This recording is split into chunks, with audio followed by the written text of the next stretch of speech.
은인의 목을 벤 거상, 그리고 핏빛 소금 가마니. 제1부 살려준 놈이 칼을 꽂다. 사람 목숨 값이 고작 소금 한 줌이더냐. 내 너를 살리기 위해 지옥불을 건넜거늘 내 놈은 내게 칼을 꽂는구나. 은혜를 원수로 갚는다는 말, 세상에 그보다 더한 비극은 없다 했습니다. 죽어가던 거지 때를 거두어 먹였더니 백가죽이 펴지자마자 주인의 곳간을 털고 주인의 목을 조른 배은망덕한 놈들의 이야기. 과연 하늘은 이 억울한 피울음을 듣고 계실까요? 아니면 돈 무더기에 파묻혀 귀를 닫으셨을까요? 인간의 탈을 쓴 짐승들의 추악한 배신, 그리고 이어질 처절한 핏빛 복수극. 그 서늘한 진실이 궁금하시다면 지금 바로 구독과 좋아요를 눌러주십시오. 자, 그럼 억울하게 죽은 원혼의 목소리를 따라가 보겠습니다. 때는 조선 정조 8년, 흉년이 들어 흙을 파먹던 보릿고개였습니다. 전라도 나주 영산포 나루터에는 소금 배가 들어오는 날이면 굶주린 백성들이 좀비처럼 몰려들었습니다. 그 아수라장 한복판에 다 쓰러져가는 초가삼간을 지키며 사는 몰락한 선비 강진사가 있었습니다. 강진사, 그는 비록 벼슬길에는 오르지 못했으나 대대로 내려오는 꼿꼿한 선비 정신 하나로 버티는 인물이었습니다. 찢어지게 가난하여 아내의 치마폭을 줄여 아이들 옷을 해 입힐지언정 남의 것을 탐하지 않는 청렴결백한 사내였습니다. 그런 강진사의 집에 어느 날 밤 피투성이가 된 사내 하나가 기어들어왔습니다. 나으리, 자, 자비 좀 베풀어 주십시오. 놈들이 쫓아옵니다. 사내는 등짝에 시퍼런 칼자국이 나 있었고 옷은 비단이었으나 갈갈이 찢겨 걸레 조각이나 다름없었습니다. 강진사는 깜짝 놀라 사내를 급히 안방 아랫목에 숨기고 뒤쫓아온 험상궂은 왈패들을 따돌렸습니다. 여보시오, 정신 차리시오. 이 시기에 이리 험한 꼴을 당했소. 물 한 바가지에 겨우 정신을 차린 사내. 그는 자신을 개성에서 온 거상 박가라고 소개했습니다. 나주에 인삼을 팔러 왔다가 믿었던 동업자 놈에게 배신을 당해 전 재산을 뺏기고 목숨만 건져 도망쳤습니다. 강진사 어른, 제발 저를 좀 숨겨주십시오. 네, 이 은혜는 훗날 제 목숨을 걸고서라도 갚겠습니다. 억만금을 들여서라도 보답하겠습니다. 박가의 눈물 젖은 호소에 마음 약한 강진사는 고개를 끄덕였습니다. 그날부터 강진사의 아내는 쌀독을 탈탈 털어 박가의 미음을 끓였고 강진사는 산에 올라 약초를 캐다 박가의 상처를 치료했습니다. 제 자식 입에 들어갈 쌀알까지 빼내어 생면부지의 남을 살려낸 것입니다. 그렇게 석 달 박가의 상처가 아물고 살이 오르기 시작했습니다. 어느덧 찬 바람이 불고 눈발이 날리는 겨울이 되었습니다. 건강을 완전히 되찾은 박가는 강진사의 손을 꼭 잡으며 눈물을 흘렸습니다. 형님, 아니 생명의 은인시여, 저는 이제 개성으로 돌아가 제 길을 도모하겠습니다. 제가 다시 일어서는 날 가장 먼저 형님을 찾아와 기와집 멸체를 지어드리고 호의호식하게 해드리겠습니다. 제 이름 석자 박달재를 믿어주십시오. 박가는 그렇게 맹세를 남기고 떠났습니다. 강진사는 쌈짓돈을 털어 박가의 노잣돈까지 쥐어보냈습니다. 아내는 우리는 이제 뭐 먹고 사냐며 울상을 지었지만 강진사는 허허 웃으며 말했습니다. 사람을 살리는 일이니라. 하늘이 보고 땅이 알 것이야. 하지만 하늘은 무심했고 땅은 차가웠습니다. 박가가 떠난 지 1년, 3년, 5년이 지나도 소식 한 장 없었습니다. 그 사이 강진사의 형편은 더욱 기울어 새아이는 영양실조로 붓고 아내는 병을 얻어 자리에 눕게 되었습니다. 더 이상 버틸 수 없게 된 강진사는 큰 결심을 했습니다. 여보, 내 개성으로 가겠소. 박가 그 사람이 살아만 있다면 우리 사정을 모른 척하지 않을 것이오. 쌀 한 가만이라도 빌려오겠소. 강진사는 다 떨어지 집신을 신고 1000리 길을 걸어 개성으로 향했습니다. 발바닥이 터지고 무릎이 꺾이는 고행 끝에 도착한 개성. 그곳에서 박달재의 이름은 모르는 이가 없었습니다. 그는 지난 5년 사이 인삼무역으로 조선 최고의 거부가 되어 있었습니다. 으리으리한 고래등 같은 기와집. 대문 앞에는 문지기들이 창을 들고 서 있었습니다. 강진사는 떨리는 손으로 옷매무새를 다듬고 대문을 두드렸습니다. 이보시오. 나주에서 온 강진사라고 하네. 주인장과 막역한 사이니 좀 전해주게. 잠시 후 대문이 열리고 비단옷을 입은 박달재가 걸어 나왔습니다. 5년 전 피투성가 되어 살려달라고 빌던 그 초라한 모습은 온데간데 없고 기름기가 흐르는 얼굴에 거만한 눈빛을 한 사내가 서 있었습니다. 강진사는 반가움에 울컥하여 소리쳤습니다. 박가야, 나일세, 나주 강진사야, 살아있었구나. 강진사가 와락 껴안으려 하자 박달재는 부채로 강진사의 가슴을 툭 밀어내며 뒷걸음질 쳤습니다. 그리고 눈을 가늘게 뜨고는 마치 더러운 벌레를 보듯 강진사를 훑어보았습니다.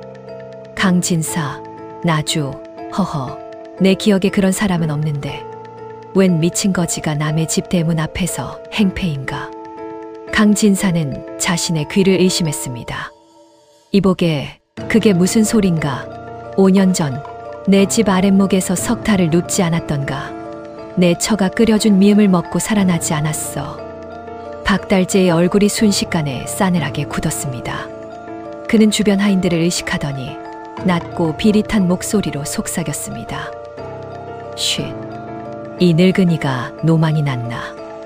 내가 거지 신세를 졌다고? 천하의 박달재가. 여봐라, 이자가 감히 나를 모함하고 돈을 뜯어내려 한다.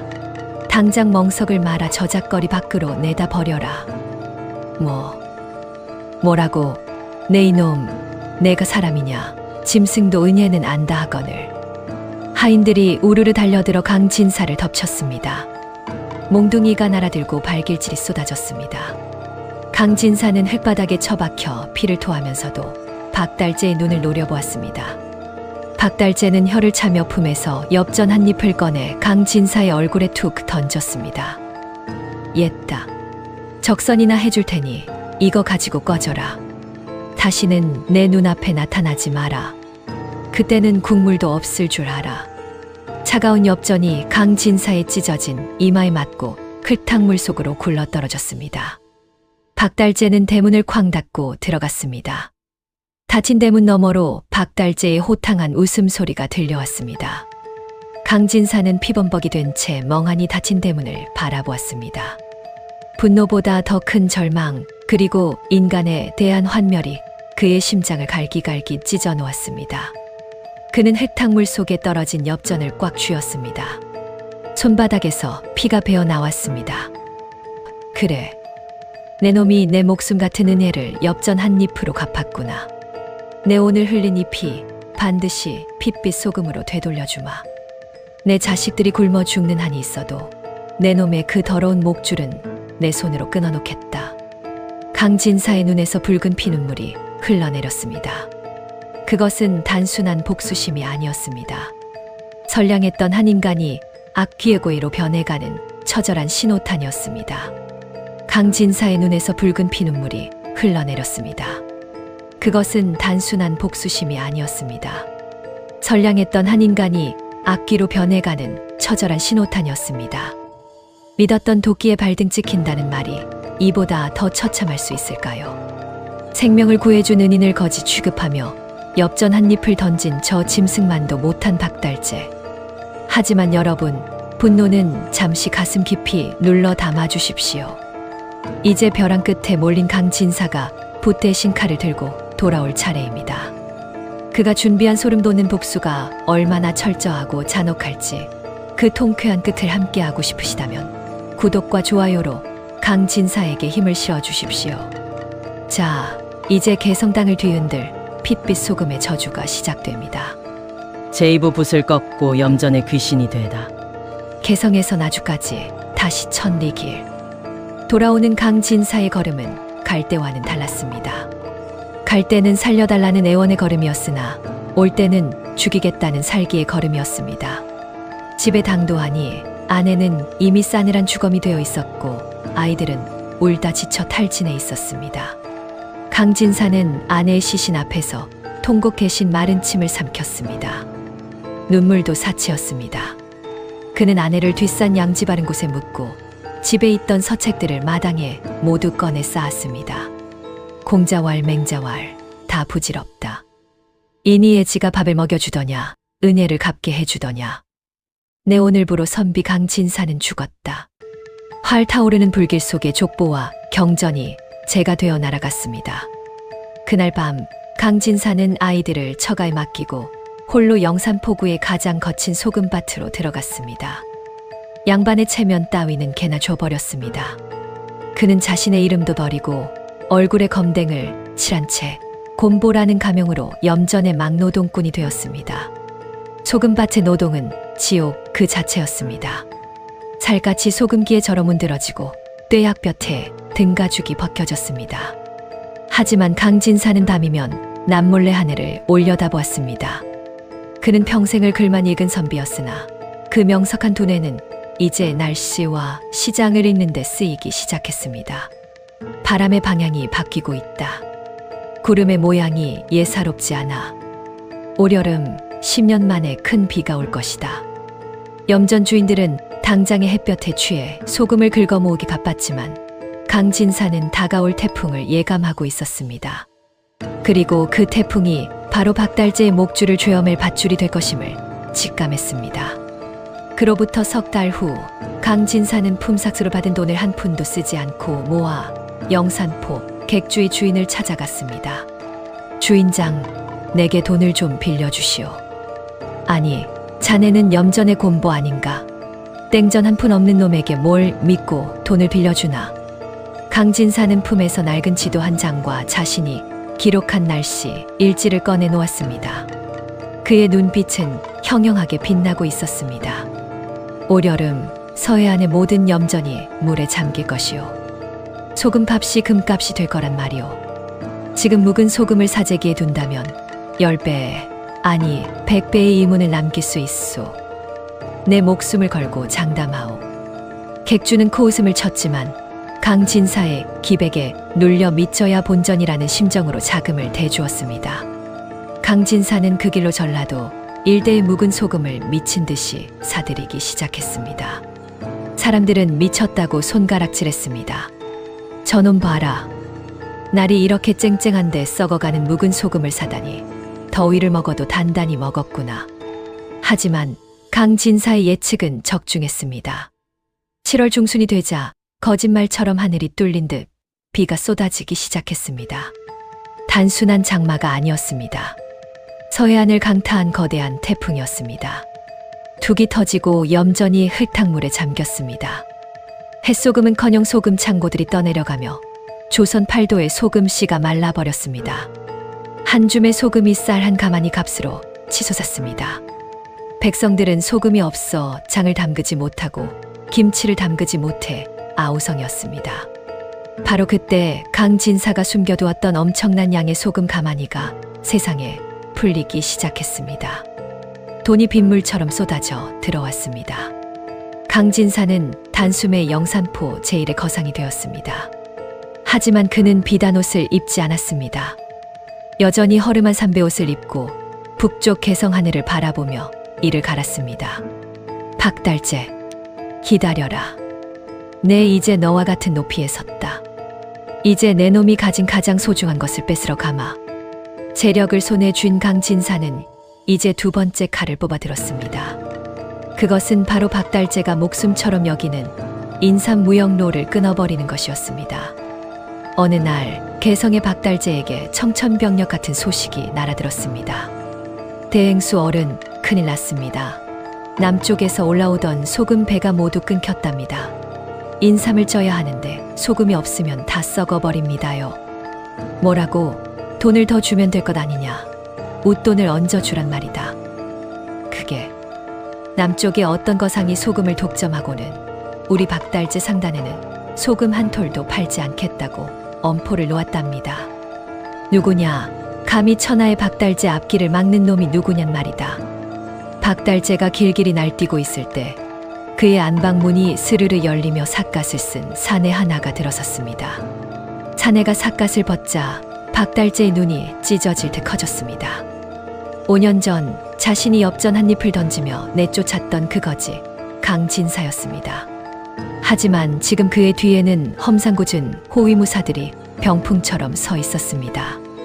오랜만이네 박가. 엽전 한 잎의 이자가 너무 많이 불어서 받으러 왔다네.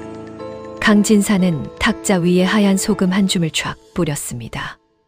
이 소금 한 줌이 내 놈 목숨보다 비쌀 것이야. 놀란 박달재가 뒷걸음질 치며 소리쳤습니다. 네, 내 놈이 어떻게... 자, 드디어 마주한 두 사람. 강진사는 과연 소금으로 어떻게 박달재의 숨통을 조일까요? 그리고 박달재는 이 위기를 타개하기 위해 또 어떤 비열한 짓을 꾸밀까요? 진정한 복수는 상대를 단번에 죽이는 것이 아니라 서서히 말려 죽이는 것이라 했습니다. 소금에 절여지듯 타들어가는 박달재의 파멸 과정이 궁금하시다면 지금 바로 좋아요를 눌러 다음 이야기를 예약해 주십시오. 핏빛 소금의 전쟁, 이제 클라이맥스로 향합니다. 제3부 썩어 문드러지는 욕망, 그리고 빗속의 절규. 네 이놈, 내가 감히 여기가 어디라고 흙발로 들어오느냐. 당장 나가라.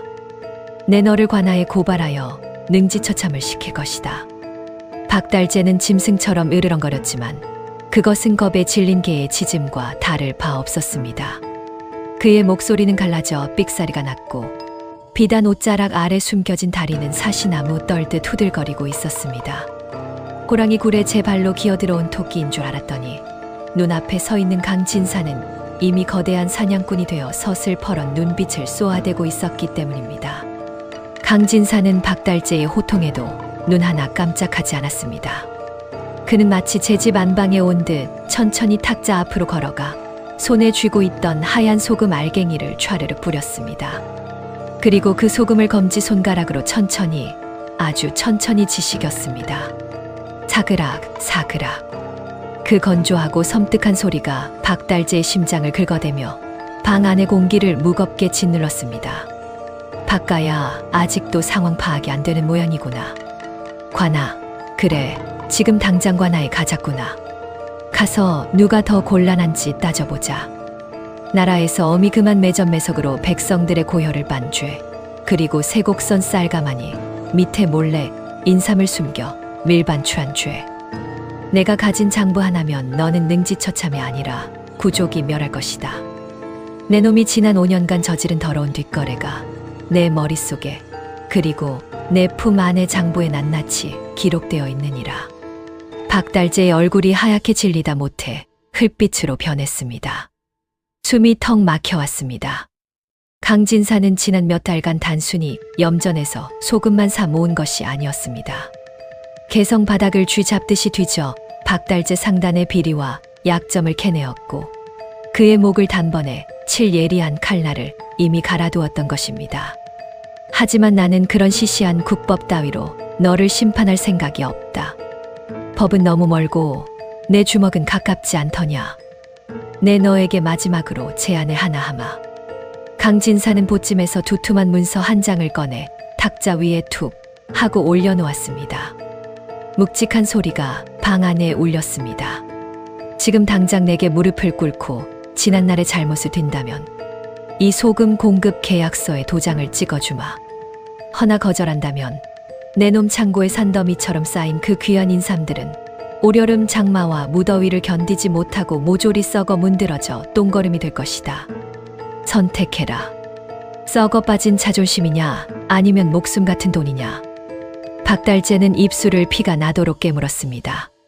천하의 거상인 자신이 5년 전 거지 꼴로 내쫓았던 몰락 양반에게 무릎을 꿇다니 그것은 죽기보다 싫은 치욕이었습니다. 자존심이 밥 먹여주냐고 대하지만 박달재에게 자존심은 곧 권력이었습니다. 게다가 그는 아직 믿는 구석이 있었습니다. 자신이 쌓아놓은 막대한 금력으로 어떻게든 다른 곳에서 소금을 구하면 된다고 아직은 빠져나갈 구멍이 있다고 착각했습니다. 미친놈. 누가 내 놈 협박에 넘어갈 줄 아느냐. 소금, 흥, 조선 팔도의 염전이 영산포 하나뿐이더냐. 내 돈으로 서해안, 남해안을 이 잡듯이 뒤져서라도 소금을 구해올 것이다. 당장 내 집에서 꺼져라. 다시는 내 눈앞에 나타나지 마라. 박달재가 악을 쓰며 찻잔을 집어 던졌습니다. 쨍그랑 찻잔이 벽에 부딪혀 산산조각이 났습니다. 강진사는 깨진 조각을 물끄러미 바라보다가 씁쓸한 미소를 지으며 자리에서 일어났습니다. 그래, 어디 한번 발버둥 쳐보아라. 늪에 빠진 짐승이 발버둥 칠수록 더 깊이 가라앉는 법이지. 내 장담하건대 너는 열흘 안에 내 발가락을 핥으러 오게 될 것이다. 강진사가 돌아간 뒤 박달재는 즉시 전국의 거상들에게 급히 파발을 띄웠습니다. 웃돈을 2배, 아니 3배를 줄 테니 제발 소금을 보내달라고 애원하는 서신이었습니다. 평소라면 거들떠보지도 않았을 하급 상인들에게까지 머리를 조아리는 편지를 썼습니다. 하지만 돌아오는 대답은 모두 절망적이었습니다. 대행수 어른, 죄송합니다. 이미 영산포의 곰보라는 자가 소금이란 소금은 씨를 말려버렸습니다. 부르는 게 값이라 저희도 구할 길이 없습니다. 흉년의 소금 값이 금값이라더니 이제는 금을 줘도 못 구합니다. 시간은 무심하게 그리고 잔인하게 흘러갔습니다. 하늘에서는 야속하게도 연일 억수 같은 비가 쏟아졌습니다. 하늘에 구멍이라도 난 듯 퍼붓는 장대비는 그칠 기미가 보이지 않았고 끈적끈적한 습기는 창고 벽을 타고 스멀스멀 기어올랐습니다. 소금에 절여 바짝 건조해야 할 수만 뿌리의 홍삼들이 소금이 없어 생으로 쌓여있는 창고 안. 그곳에서 끔찍한 일이 벌어지기 시작했습니다.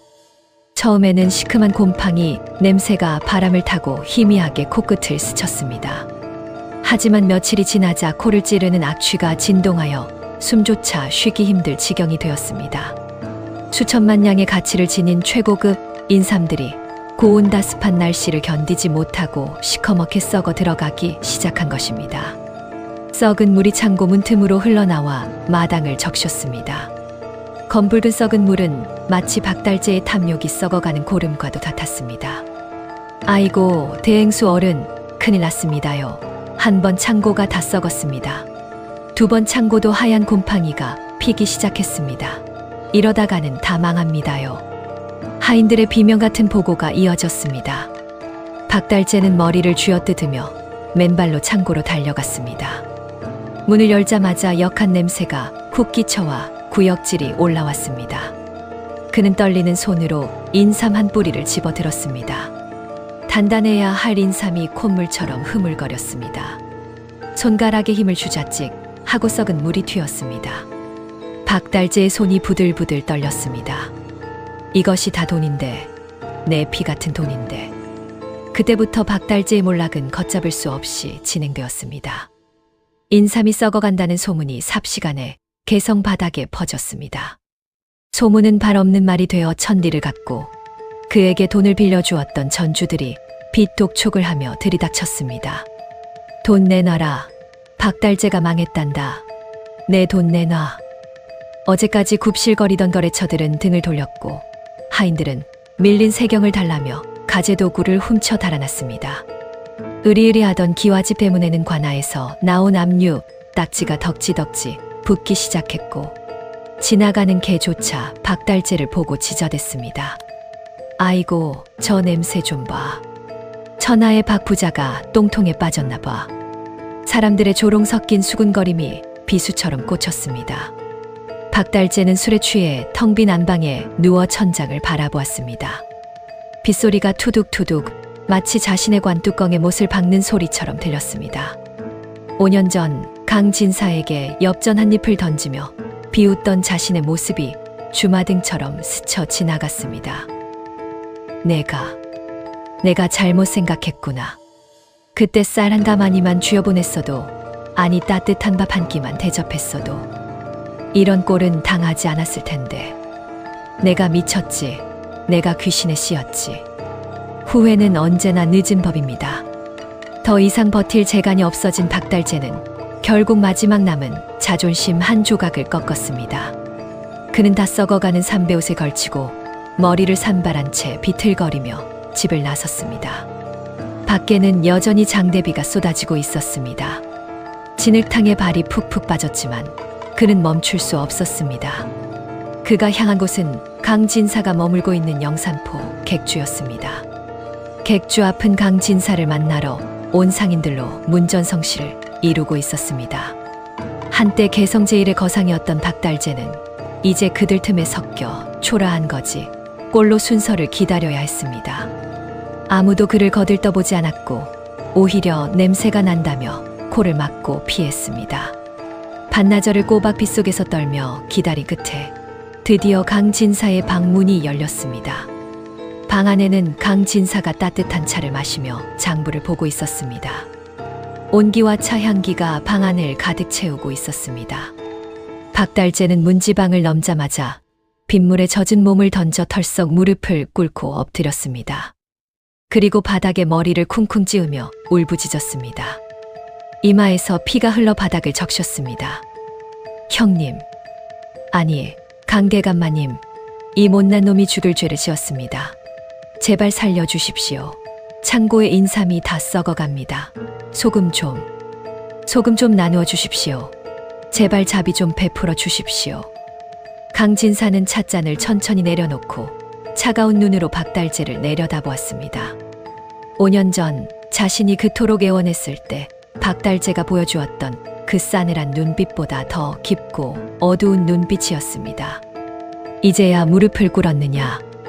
너무 늦었다고 생각지 않느냐? 내 놈의 인삼은 썩었지만 내 마음은 이미 5년 전에 썩어 문드러졌다. 아닙니다. 지금이라도 도와주신다면 제 전 재산의 절반을 드리겠습니다. 아니, 다 드리겠습니다. 목숨만 부지하게 해주십시오. 시키는 건 뭐든지 다 하겠습니다. 개가 되라면 개가 되고 소가 되라면 소가 되겠습니다. 박달재는 강진사의 바짓가랑이를 잡고 늘어졌습니다. 강진사는 자리에서 일어나 박달재 앞으로 걸어왔습니다. 그리고 품에서 엽전 한 잎을 꺼내 바닥에 툭 던졌습니다. 5년 전 박달재가 강진사의 얼굴에 던졌던 바로 그 엽전이었습니다. 땡그랑 소리를 내며 구르던 엽전이 박달재의 무릎 앞에 멈췄습니다. 박달재는 그 엽전을 보고 숨을 멈췄습니다. 내게 필요한 건 내 놈의 더러운 돈이 아니다. 내가 원하는 건 딱 하나다. 강진사는 허리춤에서 시퍼런 단도를 꺼내 박달재의 앞에 꽂았습니다. 퍽, 칼날이 마룻바닥 깊숙이 박히며 섬뜩한 소리를 냈습니다. 서슬퍼런 칼날의 촛불이 비쳐 번뜩였습니다. 박달재가 히익 하고 숨을 들이켰습니다. 소금을 원하느냐? 그렇다면 내 놈이 5년 전 내 가슴을 도려냈던 것처럼 내 놈 스스로 내 혀를 잘라 내 앞에 바쳐라. 배신을 일삼고 사람을 능멸했던 그 새치 혀를 잘라낸다면 내 기꺼이 소금 창고를 열어주마. 박달재의 눈동자가 공포로 거칠게 흔들렸습니다. 돈을 달라는 것도 아니고 팔다리를 내놓으라는 것도 아니고 혀를 자르라니. 그것은 죽음보다 더한 공포였습니다. 자, 선택해라. 혀를 자르고 벙어리 거지가 되어 연명할 것이냐, 아니면 그냥 이대로 썩어 문드러질 것이냐. 내 인내심이 그리 길지 않다. 강진사의 서리빨 같은 호통이 방 안을 쩌렁쩌렁 울렸습니다. 박달재는 덜덜 떨리는 손으로 바닥에 꽂힌 단도를 잡았습니다. 칼날의 차가운 기운이 손끝을 타고 온몸으로 퍼져나갔습니다. 과연 탐욕의 화신 박달재는 자신의 혀를 자를 수 있을까요? 아니면 또 다른 비열한 수를 쓰게 될까요? 지금 박달재의 손에 들린 저 칼이 그의 혀를 향할지 아니면 강진사를 향할지 숨 막히는 긴장이 흐르고 있습니다. 탐욕 끝에 몰린 인간이 보여주는 최후의 발악, 그리고 강진사가 준비한 충격적인 진짜 결말이 다음 편에 기다리고 있습니다. 이 처절한 복수극의 끝을 확인하고 싶으시다면 좋아요를 꾹 눌러주십시오. 정의의 칼날이 어디로 향할지 마지막 이야기에서 밝혀집니다. 제사부 소금밭에 미치광이와 씻겨나가 원한 으악, 죽어라, 죽어. 박달재의 선택은 자신의 혀가 아니었습니다. 짐승 같은 비명을 지르며 벌떡 일어난 그는 손에 든 단도를 강진사의 심장을 향해 내리꽂았습니다. 끝까지 반성은 없었고 오직 자신의 치부를 덮으려는 살이만이 가득했습니다. 하지만 강진사는 이미 알고 있었다는 듯 눈 하나 깜짝하지 않고 찻잔을 들어 올렸습니다. 그 순간 병풍 뒤에 숨어있던 호위무사들이 번개처럼 튀어나와 박달재의 팔목을 걷어찼습니다. 챙강 하는 소리와 함께 단도가 바닥을 굴렀고 박달재는 비참하게 바닥에 처박혔습니다. 강진사가 혀를 차며 싸늘하게 말했습니다. 역시 짐승은 짐승이구나. 내 마지막 기회를 주었거늘 내 놈은 끝까지 사람 되기를 포기하는구나. 박달재는 바닥에 얼굴을 문지르며 발악했습니다. 이거 놔라. 내 돈, 내 인삼, 너만 죽으면 돼. 너만 없으면 다시 일어설 수 있어.